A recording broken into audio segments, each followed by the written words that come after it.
What's up everybody, Josh Riel here at E3 2019 where I got to speak with the developers of Marvel's Avengers. One big topic of our conversation was multiplayer.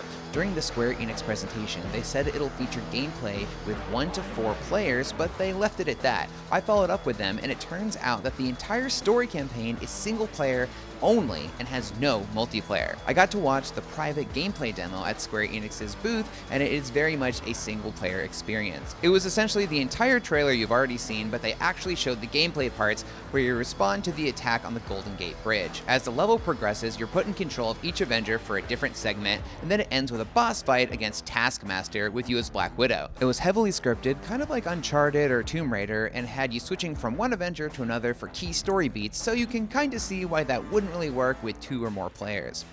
The devs told me that as you progress through the campaign, extra side missions will open up, and that's where you can play with your friends. And you can choose to be whichever Avenger you want. If you want to do all the missions as Thor and level him up, you can do that and then go back to the main story.